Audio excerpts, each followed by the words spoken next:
cultura de Maracanã, né? Mais uma pessoa que tem contribuído diretamente para essa produção de conhecimento científico sobre a nossa cidade, né? Que é o que a gente está aqui falando que tem que ter cada vez mais. Então, Rodrigo, agora tudo.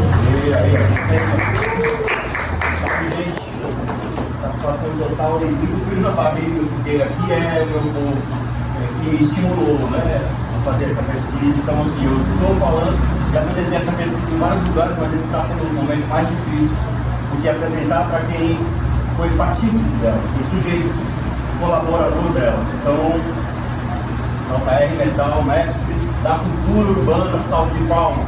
Então, está tendo tanto destaque,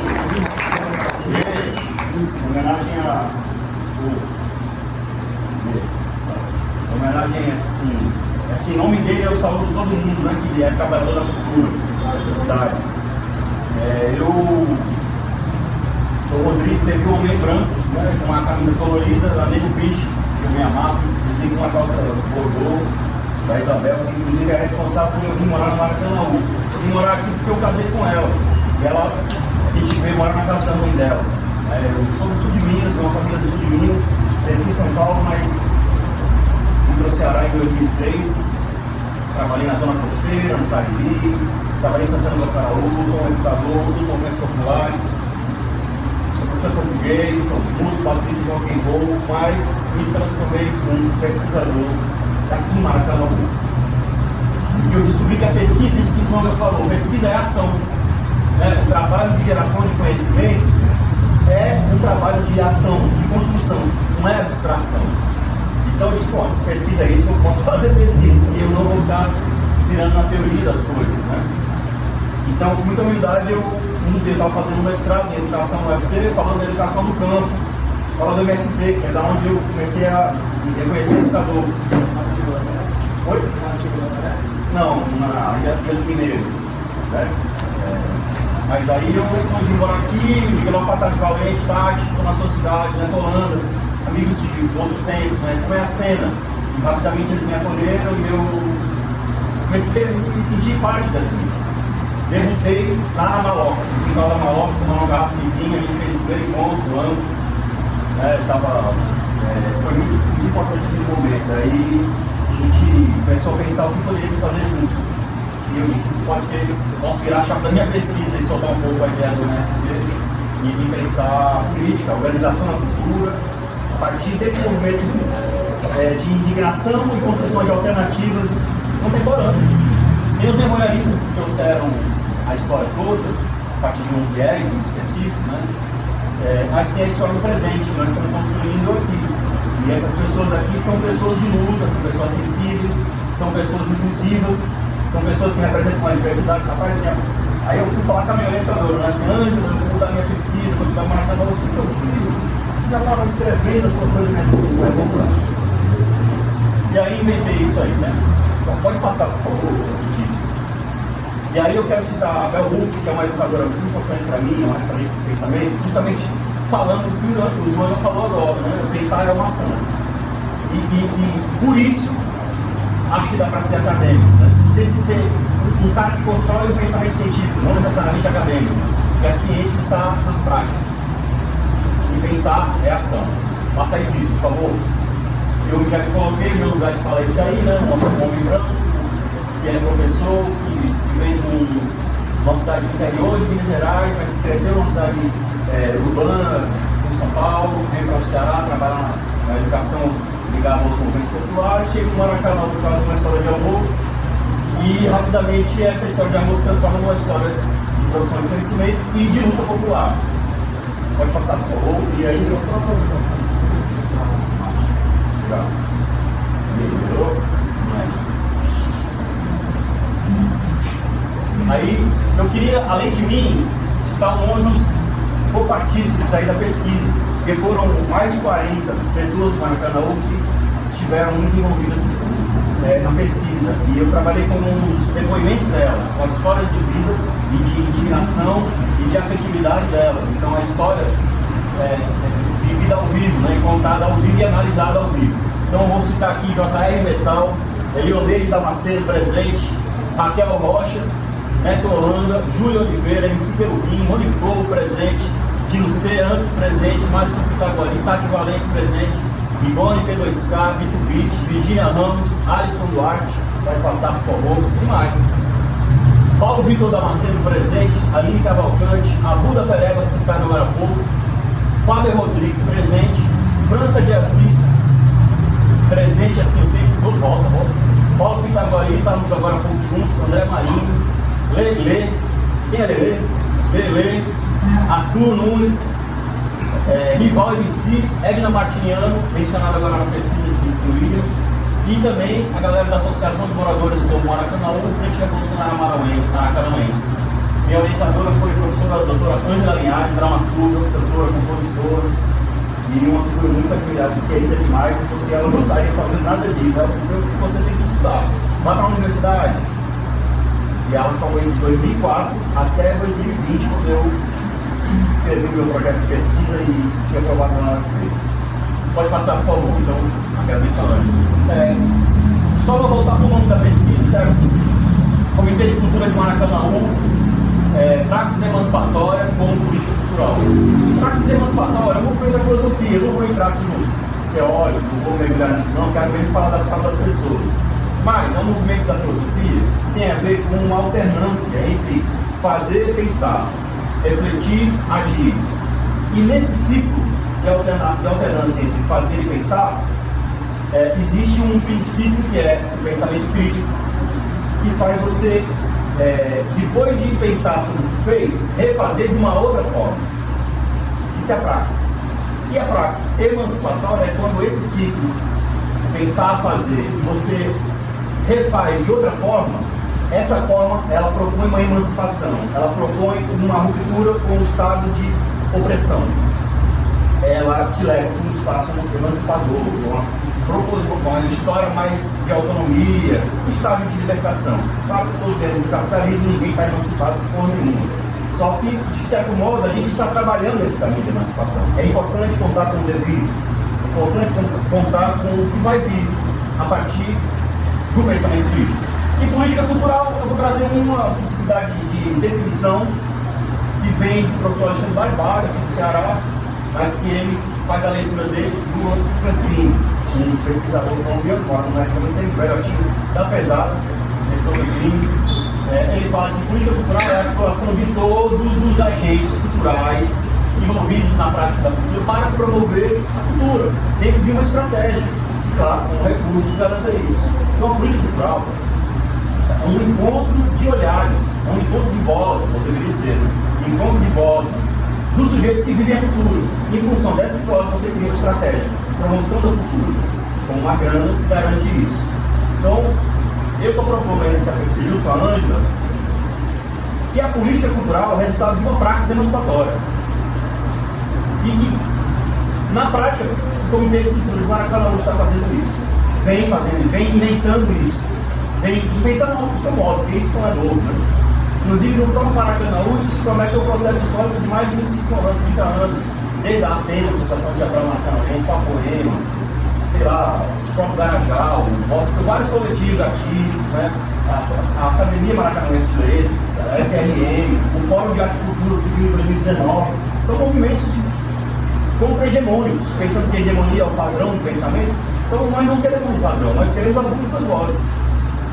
E o comitê se insere nesse processo histórico. Também não está inventando nada. Está inventando um modelo, uma forma. Pode passar, por favor. Tá. Isso aqui eu apresento fora do Maracanã, não precisa mais. Só para mostrar. Eu faço uma descrição da cidade, histórica, inclusive, mas não vou fazer isso, porque ele já fez isso maravilhosamente. Mas eu coloco logo que está no mapa, esse é um dado de maio agora, está no mapa da violência. Pode passar, por favor. E aí, tem duas imagens aí, lá de cima, é o momento em que se criou o Comitê de Cultura, 26 de agosto de 2022. Uma plenária ali no Teatro Florian Sampaio, uma plenária que demorou algumas semanas a gente pressionando o gestor de cultura, e a gente pressionou e chateou e aperreou até que ele, então vamos abrir. A gente fez uma plenária que tinha mais de 70 gente culturais no Maracanã. Essa mulher importante é a Nilde. Nilde é uma pessoa da cultura. Do lado é esse rapaz que estava na gestão. Mas a Nilde é uma figura que pensa cultura, é gestora, é uma que pesquisa, e ela foi ajudá-lo a conduzir essa plenária. porque estávamos pressionando ele para implementar o sistema municipal de cultura. Ele não sabia nem o que era. Quando ela chegou lá, foi surpresa para nós, que iria usar essa plenária para fazer, assim, fazer um tensionamento grande. Quando ela chegou, a gente disse, por aí, que ela manja. E de fato a reunião foi muito legal. Da hora ela disse, por que vocês não criam um grupo de trabalho? Aí ele disse, vocês querem criar um grupo de trabalho? Quem gostaria de pensar um grupo para interagir com a gestão e se pensar nesse tal sistema de cultura? Aí a galera levantou a mão. Várias pessoas daqui que estavam lá levantaram a mão. Naquele momento surgiu como então um movimento institucional da Secretaria de Cultura. Não sabiam eles o que estavam criando, mas criou, enfim. E embaixo já era um outro momento, na hora que a gente estava dentro das ações do Comitê de Cultura, teve a reativação do Conselho de Cultura. O Comitê foi um dos agentes que participou desse movimento de reativar o Conselho. E aí era uma das plenárias, uma galera pensando essa reativação do Conselho. Pode passar aí, por favor. Rapidamente, como eu disse, sem entrar muito na teoria, mas assim, devo fazer referências aqui, além de Bel Hooks, tudo base teórico. Paulo Freire, do PECIF, Pernambucano, nosso balaúso do pensamento da educação emancipadora. Dali que eu trago a chave da prática emancipatória. E Antônio Gramsci é um italiano, é da Europa, mas ele mesmo sendo da Europa, é um comunista, de pensamento contra-hegemônico, tinha um pensamento de multiplicidade de pensamento, é o cara que pensava numa nova hegemonia para a cultura a partir dos autorizados. Então, assim, para ele era importante os intelectuais orgânicos, ou seja, a galera que trabalha, que está ligada ao território, gere conhecimento comprometido com suas lutas. Isso é o trabalho do intelectual orgânico. Seja um trabalho braçal, seja um trabalho intelectual, não confunda intelectual orgânico com um cara muito intelectualizado, olha, sei lá. Não, é isso não. O que ele quer dizer que intelectual orgânico é um intelectual que está comprometido com o seu lugar, com a sua classe social. Então, intelectuais orgânicos passou a ser uma chave teórica para mim, como vi essas pessoas comprometidas com os seus lugares. O rap é muito isso. O cordel é muito isso, o grafite é muito isso. A arte em geral. A gente fez um painel de grafite aí, né? A gente está dividindo isso aí com o Furato, com o Reviano, né? O Guilherme, assim. Ali tem os símbolos da contra-hegemonia, galera que não está na escala oficial. Na verdade, esses 40 nomes que eu li aí não estão na escala oficial, mas estão produzindo a escala do presente. Então, essas vozes me chamam a atenção, essas vozes é o que me interessa. E a partir das vozes delas que eu fiz as análises. Meu papel aqui foi só ouvir os caras, por mais de 20 horas de entrevista gravadas. Ainda eu não citei isso, eu não coloquei o texto. O seu J. Mestre Diva, Mestre Adila, Mestre Almeida, o Nelson Albuquerque, o Arnaldo e a Germana, uma galera que não entrou, mas que eles sabem como é, elaborar texto, da hora você está pedindo tirar, quando vê, não entrou, mas de 48 pessoas entraram, 40, e são ao todo 44 depoimentos. Figuras como a Tati, acabou entrando mais do que um depoimento, JR, mais do que um depoimento. Rony Flow, alguns também. Na verdade, eu fragmentei a fala do Rony, do que foi longo demais. Bora pra frente. Então é isso, a organização da cultura como um movimento de reinventar o padrão, a partir das vozes dissonantes. Tá aí, ó. E isso, essas vozes dissonantes, é a ofensiva sensível, ou seja, o contragolpe delicado de poetas, pensadores, críticos. A nossa ofensiva é sensível, não é bélica. Né? E isso é um saldo do senso comum do pensamento crítico, para a consciência crítica, ou seja, a gente busca, eu quero dizer, sujeitos subalternizados buscam sair dessa condição de subalternizado a partir do fortalecimento de seus pares. Né? Minha pesquisa não é racializada não, você sabe, mas eu li muito sobre o aquilombamento. O aquilombamento é isso, né? O nucleamento de pares, uma questão racial, e esses se lambem suas feridas, se fortalecem ali para buscar contragolpes. Essa imagem, que eu não trabalho racial, mas assim, ela me pega muito, porque é uma luta de classe, não é de raça, é uma luta de classe, uma organizada também. Evidente que nas minhas análises teóricas eu uso um bocado de pensadores mesmo, como Martin Luther, o próprio Bell Hooks, o Milton Santos, que vai ser escravo daqui a pouco, Conceição Evaristo, são pensamentos que falam muito para nós. E é isso aí, a pesquisa, formação direta, crítica, reflexiva e colaborativa. Tá aí, ó. Falaram 2 vezes hoje a fala que o JR falou, tá aqui a fala na íntegra. Somos parentes de tudo. e essa gestão da cultura de Maracanãú não consegue suprir a nossa carência, justamente por estar distante das pessoas que fazem a cultura no município. Porque essas pessoas não sabem das nossas necessidades. E a gente, quando vai lá falar sobre a nossa necessidade, parece que a gente não é ouvido, parece que a gente fala de frente para uma parede, e a parede faz estar nos ouvindo. Isso é muito importante, que teria que ser lei, que o órgão que observa a cultura esteja próximo das pessoas da cultura, isso é óbvio. Só que não, na política pública, o público da política raramente participa da definição dela, isso é surreal. Entendeu? E nas políticas sociais isso fica mais grave ainda, porque o público que está como público da política é o público que tem mais urgência das coisas. Essas pessoas que sabem onde dói. Se essas pessoas não participam da promoção da política pública vai ficar com a cara do tecnocrata lá da direita, e não com a cara da mestra, que ensina dança há 35 anos. 5 minutos? Olha, 38. 35 minutos de entrevista. Né? Passe aí, que eu vou falar do Stuart Hall, que é o jamaicano, pode passar por favor. O jamaicano que o menino citou agora. E assim, quando eu ouvi essa fala do JR, me lembrou muito do Stuart Hall, quando ele fala assim, a cultura é um conjunto de significados compartilhados pelas pessoas do território. Se a gente não contempla o significado que a pessoa dá, a política que vai ser gerada por isso não vai contemplar também o sentido. Então, para uma política de cultura, precisam entender os significados compartilhados da cultura naquele território. Agora, só tem esses períodos, eu vou falar, porque eu tenho um monte de coisa aqui. Passa aí, por favor. O Querubim, ele falou, vou sintetizar, infelizmente. Ele diz assim: nós somos aqui agentes culturais, queremos pensar política, estamos dispostos a pensar junto com vocês, gestores. Porque nós temos condições, num discurso cortês, uma maneira educada, de compor uma política de cultura. Só vocês abrirem espaço, pode passar, por favor. Porque aí, essa fala dialoga com o Habermas, é um outro teórico. Todos os teóricos que eu trago são da teoria crítica. E a metodologia participativa faz com que a minha epistemologia seja crítica. Quais as epistemologias da cidade? As que são críticas e envolvem as pessoas. Então, o Habermas diz assim: precisamos pensar uma outra democracia, não a partir de representantes, mas da deliberação direta. Faz os fóruns de troca ideia, e ficou mais importante, avança como lei, avança como projeto, avança como política. Isso é a democracia deliberativa. É uma forma de se pensar uma outra maneira de se compor a democracia no mundo. Bora passar, por favor. Tá aí a Leonete também, que falou assim: eu aqui em Maracanã me sinto como se estivesse contra a corrente. O tempo inteiro eu não tenho apoio, o tempo inteiro que me é oferecido é precário. Eu preciso se virar nos 30 para poder fazer as coisas acontecer. Eu já formei dezenas de bailarinos que estão dando aula hoje em dia. As pessoas sofrem dos mesmos problemas que eu. O território geral do Maracanã é precário. Pode passar, por favor. E aí o Milton Santos vai falar da precariedade. Ele vai falar do país distorcido, que eu trouxe o texto como um espaço distorcido, uma cidade distorcida.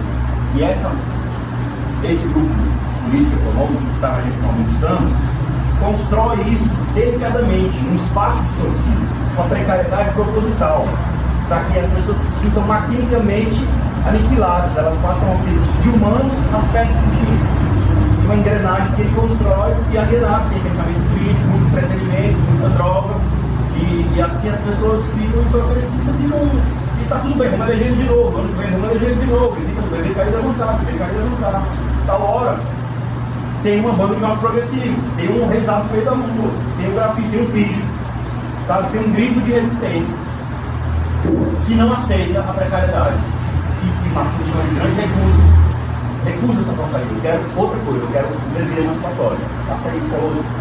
Chegando no final. Quem sabe uma ação de novo, pode avançar. Pode avançar porque tem mais uma coisa aí. Bom, aí eu não vou pular essa parte, quando são as realizações do Comitê de Estudo, como eu de pesquisa, pode ir avançando. Aí foi a reativação do Conselho de Cultura, alguns movimentos que a gente se reunir, pode passando. A gente tem esse costume de trocar ideia, compartilhar, sentar em roda, produzir mídia, produzir história, também é produzir mídia. Quem aqui não recebeu a revista Rasura? Aqui, ó, todo mundo pegou aqui estudando para cada um, né? Essa revista aqui é uma maneira de a gente produzir história, rasurando a história mal contada. A história que foi silenciando muitas vozes. Pode ir, por favor, performance, produção de arte crítica, que a gente enterrou a gestão de Maracanã com termo crítico público e fez a vida do Maracanã. Pode avançar, por favor. Aí o painel que eu disse, celebrar muito a gente que estava lá, muito Reviane, Ivone, Jucá, puxaram isso.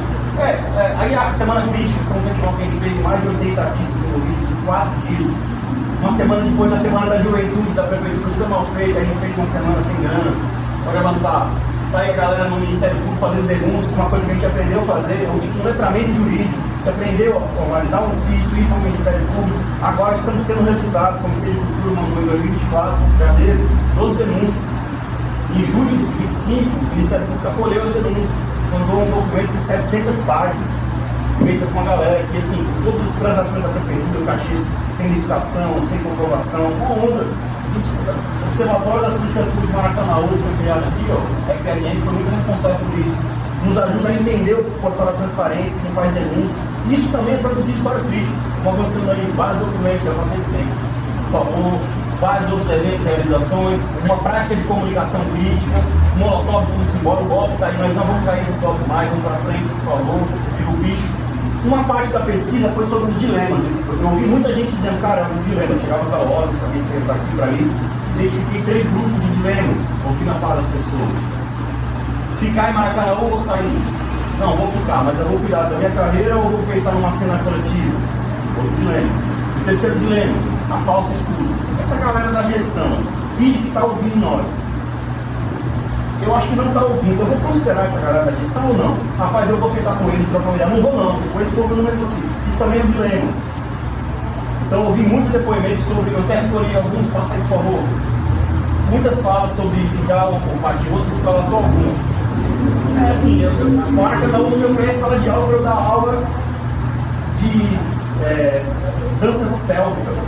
Então, fui embora para Fortaleza. Aí lá eu consegui. Pessoas assim vai perdendo.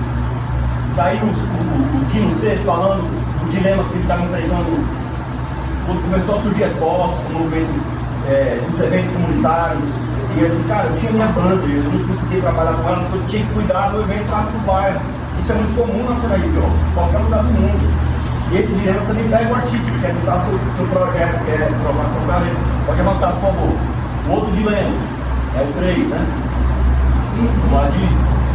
Meu tempo já acabou, desculpa aí, minha amiga. A questão da falsa escuta veio ouvindo o Neto Holanda falar do Fórum de Arte e Cultura. Então, assim, o Comitê se conecta com o processo histórico, já disse isso. Isso aqui eu publiquei, a gente publicou ontem no português do Comitê de Cultura, trazendo o Fórum de volta. Tá lá, as coisas que o Fórum produziu, estão lá no Instagram, a gente pode ler. Tem os documentos no Google Drive, são os documentos importantes que o movimento gerou. Certo? Não é segredo para ninguém. E este fórum sempre teve um retorno muito duro, negacionista de silenciamento por parte da gestão municipal. Parece que está sendo ouvido falar agora. Passa aí, por favor, que agora eu queria apresentar Tati Valente, dizendo assim, a gestão política não está preocupada em fazer dialogar os territórios, fazer com que as pessoas transitem pelos seus lugares. Existe uma cultura de isolamento, de silenciamento, que as pessoas não se animam a ficar juntas, de entender esse grande território, esse local onde elas vivem, porque nós estamos falando do lugar habitado. O dilema é, eu não me coloco nesse lugar precário, eu vou ficar aqui resistindo ou eu vou embora? O Acre no Maracanã, vou, mas eu volto. Volto com a experiência do lado. O Milton Nascimento fala isso o tempo todo na sua obra. Conceição Evaristo fala isso, bora para frente, mais uma, está chegando no final. Está aí, a política feita para além do Estado, participação direta, para se criar sentido compartilhado.